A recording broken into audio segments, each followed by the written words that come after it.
I'd recognize that dour expression anywhere.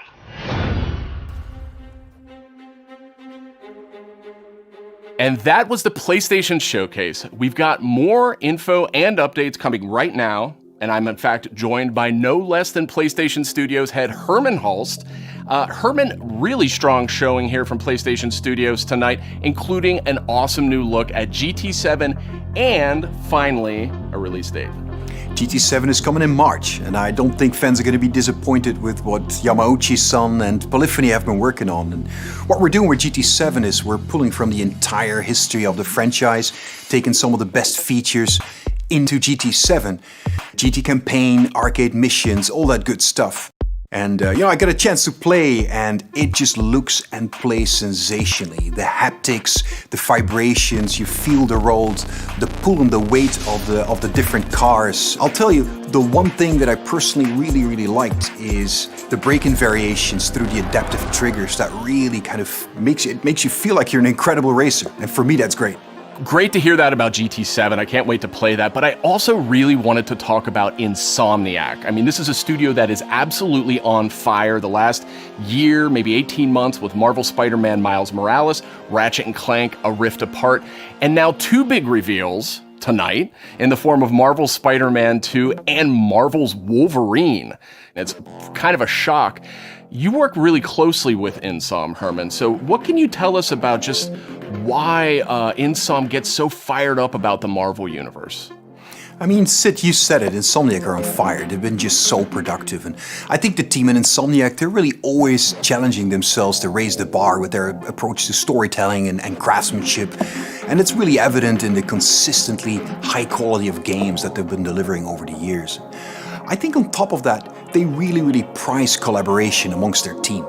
And that collaboration that also extends to the way that they work with other PlayStation teams, but also their work with their great partners at Marvel. And that collaboration resulted in the amazing first two Marvel Spider-Man games. And I know that Insomniac are extremely excited to be further expanding the universe into Marvel Spider-Man 2 now.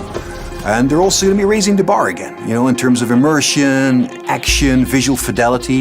I think Marvel Spider-Man 2 will be a spectacular showpiece for gaming. And they're also so thrilled to then bring gamers an emotional and a suspenseful journey into Marvel's Wolverine. I think that PlayStation fans are really going to be in for a treat over the next few years. Very cool, very exciting times, and on multiple fronts. Tonight, we also got our first big look at God of War Ragnarok. Herman, what can you tell us about where Santa Monica Studio is going with this one? Like many of the fans, I'm personally really invested in the relationship between Kratos and Atreus. We got to see in the trailer that there's some real tension brewing between them as Ragnarok approaches, so I can't wait for players to see how that relationship between them evolves. And you gotta trust me when I say that Santa Monica Studio have prepared quite a few twists and turns for players as they set up the finale of the Norse saga in God of War Ragnarok. We're gonna get an update on God of War Ragnarok from Santa Monica Studio here in just a moment. But before you go, Herman, I wanted to get your take on Horizon Forbidden West. Now, we've learned that this one is coming out in February. I am sure that by this point you have played it. So what has jumped out to you? What can you tell us about the game? I've had a chance to play the game on PS4 and PS5, and it looks great on both. For PS5, the level of detail on Aloy, her kit, her lighting, it's just exceptional. Even more amazing because the environments have so much going on too. From the ruins of San Francisco to those new underwater areas, everything just looks breathtaking, and it loads really fast because of the SSD. Plus, the combat in the game offers so much variety. It's all based on player choice. There's so many cool weapons and tools, and when you combine these together, that comes in really handy when you're dealing with the new machines. On PS5, the haptic feedback on the controller, I think in my mind really adds to the experience, you know, when you're firing arrows and the other ammo. You know, the team at Guerrilla, I know them so well. I'm super proud of them. They're creating something incredibly special, and I just can't wait for gamers to get the next chapter of Aloy's adventure in their hands. Thanks for the update, Herman. We're joined now by Eric and Corey from Santa Monica Studio, and I wanted to check in with you two on the big announce we saw just a few minutes ago, God of War Ragnarok. We finally got our first big look at it. And actually, Eric, I wanted to start with you. You've been involved with every single God of War, including 2018's God of War. Is that correct? Yeah, that's correct, Sid. I've been with the studio since 2004 in many different capacities, working with both Santa Monica and Ready at Dawn on the God of War franchise. And I don't know why, but they thought it'd be a good idea to say, hey, do you want to direct this one? And so that's what I'm doing. I'm directing God of War Ragnarok, or as Corey likes to call it, never heard of it. So that's the update on that. So Eric, why the shift in leadership on God of War Ragnarok? It's always been a tradition here at Santa Monica to change the directors across the games. You know, we've had really good success with that. Corey's been the only repeat director, and, you know, rightfully so. He's pretty damn good at what he does. So that's kind of what it is. The important thing for us is to be able to kind of get a fresh perspective each time, but also, you know, a fresh pair of legs in the sense that you're really exhausted at the end of finishing one of these things. So you got to con somebody else into doing it, like him. So Eric, what aesthetics or themes sort of resonate with you as a creative? I mean, I guess what I'm getting at is like, how do you see yourself leaving your fingerprints on God of War Ragnarok?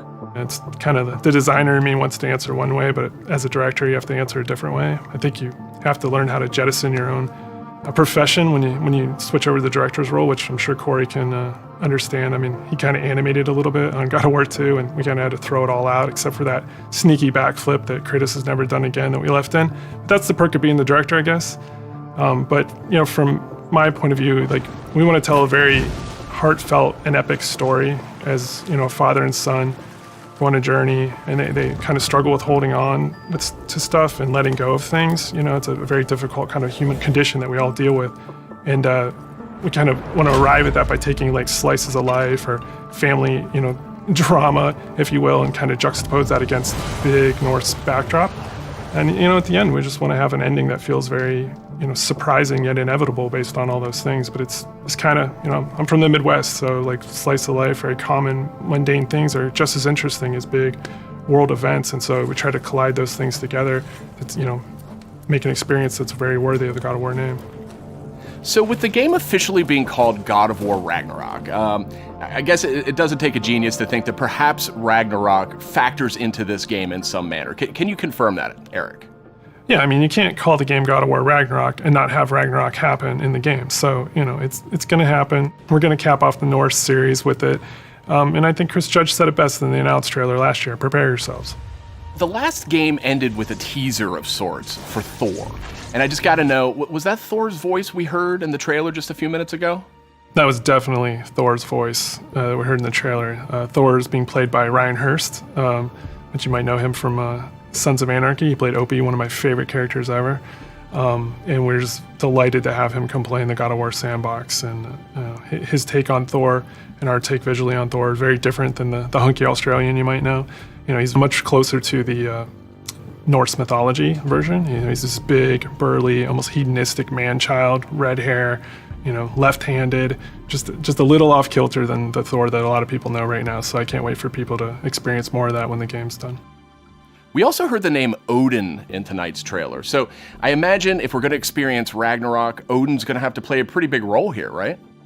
Definitely. I mean, Odin is the all-father of all the realms, so he's going to show up when Ragnarok happens. We're very, very happy to have Mr. Richard Schiff come on to play Odin for us. You may know him as Toby from The West Wing. This was one that we never thought was going to happen. It was like kind of a shot in the dark, and he got back to us, and we walked him around the mocap volume, and he was just like, I've never done anything like this before. Let's do it. And so the kind of rest is history. So I can't wait for people to experience that and see how he factors in. And it's a very different take, again, much like Thor. You know, he's like a old man who's just kind of busy with his own things and doing whatever he wants. And he doesn't live in a castle or anything like that. So it's again, a different take, kind of what we do. We just take what's known and curveball it a little bit and, you know, make it special. We also saw a couple of new characters tonight. So what can you tell us about them? Are you talking about the little squid? Oh no, you're talking about Tyr, the big guy. Yeah, he's the Norse god of war, and Kratos and Atreus have finally found him. We talked a lot about him in 2018, so we were like, well, we might as well show him to the people. And then the last character we saw at the trailer, you know, like with the little wink and smile from Angerboda, she's one of the last remaining giants, and her story is pretty amazing and how it fits into the world of God of War.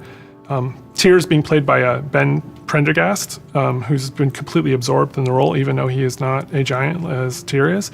And then Angerboda is being played by Leia De Leon Hayes, who's a complete treasure on set. She's been amazing. Watching her chemistry with the other characters has been amazing, and she's one of the last giants that's living. So we have those characters and a few more. You know, there's a lot of different monsters you saw in there, and there's been so many talented people at the studio building this trailer and putting it together. I just want to give a shout out to the team. I love you guys. You know, I wish you could be here doing this interview with me. I wish you were all behind me right now at the studio. That would have been completely amazing. And, you know, lastly, to our fans, we have a saying at the studio that we are fans of our fans, and I cannot wait to watch all the tweets, the messages, the reaction videos that you guys put out, and our team to be able to take that into heart and just get excited and hyped, and then use that to push us through to finish the game for you guys. So thank you very much. Now, Corey, we haven't heard a whole lot out of you here tonight. So now that we know you're not directing God of War Ragnarok, I was hoping maybe you could give us a little clue about what you may or may not be working on next.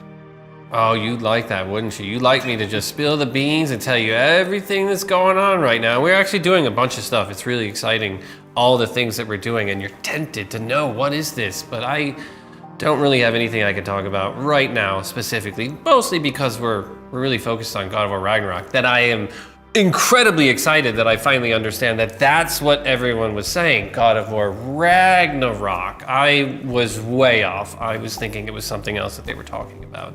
I think we'll wait to get any deeper into anything else until later. We'll talk again, Sid. All right. Well, thank you, Corey, and thank you, Eric. And next up, we have Ryan Treadwell. He's the lead producer at Aspyr. And wouldn't you know, just a little while ago, we got the announcement of a remake for Star Wars Knights of the Old Republic. So, Ryan, I guess my question is this like a remaster of the original game, or what's going on here? It's so much more, Sid. This is a complete remake of this beloved Star Wars story. For Star Wars Knights of the Old Republic remake, we are rebuilding from the ground up while maintaining that integrity of story and character from the original. So Ryan, how much of a remake are we talking about here? I mean, is this updating some graphics, adding some higher resolution modes? You know, the original Star Wars Knights of the Old Republic is a true classic and one of our favorite Star Wars stories ever. We want to honor that original story and make it as impactful for players today. In terms of the visuals, we have an opportunity to present this story with a much higher level of fidelity than was possible in the past, while making sure that we're being authentic to what players loved about that original game. So we know Aspyr from bringing classic Star Wars games to modern consoles, but this is a much bigger project than anything the studio's tackled before. So what can you tell me about the team behind the game? You're absolutely right. While Aspyr has enjoyed a great relationship with Lucasfilm Games through our work bringing classic Star Wars games to new audiences on modern platforms, this project is on a completely different level to anything we have done before. That's why we knew we had to assemble the right team to do this project justice. We put together a team full of industry veterans from fan-favorite RPGs, even including the original Star Wars Knights of the Old Republic. It has been a really rewarding experience to assemble such a talented team to bring back an epic game. Of course, we're also working closely with the amazing teams at PlayStation and Lucasfilm Games. Together, we couldn't be more excited about what we'll be able to show you in the future. All of us are, of course, huge Star Wars fans too. One of the nice parts about building a team to make a big Star Wars game is the ability to instantly bond with all of the new people of your favorite aspects of Star Wars. We all have different Star Wars memorabilia behind us in every call, and it always sparks up a good conversation. All right, thanks, Ryan. Very exciting stuff, and I'm definitely dying to see more of that one. Thank you, Sid. It will be some time before we're ready to show more, but we're very excited about being able to reveal more in the future. All right, and that's it for our show. You can catch up on all the big news on PlayStation.blog and check out all the trailers from tonight's PlayStation Showcase on YouTube. Thanks for watching. PlayStation